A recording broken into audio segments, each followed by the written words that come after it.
Good morning সবাইকে। সকালটা শুরু হয়েছিল রান্নাবান্না দিয়ে। একদিকে মাছ ভাজা বসিয়েছিলাম আর একদিকে আলু সেদ্ধ। আসলে উঠতে না একটু দেরি হয়ে গেছিলো, সেই জন্য না আর সেমন কিছু করা হয়নি। ভাত, আলু সেদ্ধ আর মাছ ভাজা দিয়ে দিয়েছিলাম।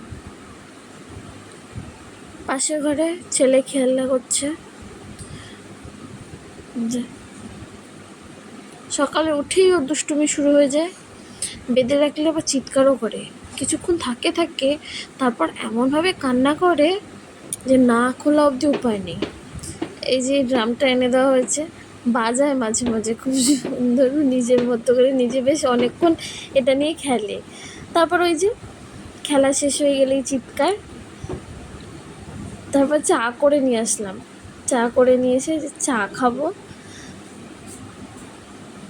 যেহেতু বাড়িতে কেউ নেই, শাশুড়ি গেছে ননাসের বাড়িতে, তো বর, আমি আর ছেলেই, তো ওকে কোলে নিয়েই খেতে হচ্ছে।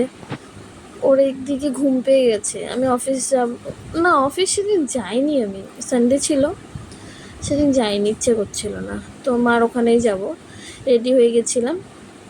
হয়েছে এখন না খুব খাবার দিকে ওর একটু লক্ষ্যটা হচ্ছে, আগে এটা ছিল না। অন্নপ্রাশনের টাইমটা হয়ে এসছে, চিপস দিয়ে চা খাচ্ছিলাম সকাল সকাল, যদিও ভালো না, তাও ইচ্ছে করলো একটু খেতে, তাই খেলাম। তারপর বেরিয়ে পড়লাম বাড়ির জন্য।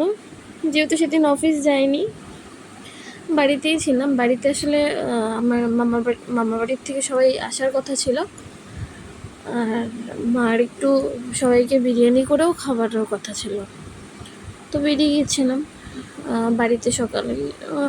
পরে একা ছেলেকে নিয়ে যাওয়াটা খুব অসুবিধা হয়ে যায় দেখে, পর যখন কাজে যায় ওকে বললাম তুমি নামিয়ে দিয়ে আসো। তারপরে যে বোন বাড়িতে আসতে আসতেই বোন আমাকে পড়াতেই হবে, তো ওকে পড়ালাম। ওকে পড়াতে পড়াতে মা আবার বললো মাংসটা একটু ম্যারিনেট করে দিতে, তাই মাংসটা ম্যারিনেট করে মানে ফ্রিজে রেখে দিয়েছিলাম। তারপরে যে মা বিরিয়ানিটা বানিয়েছিল, কেমন হয়েছিল বলবে।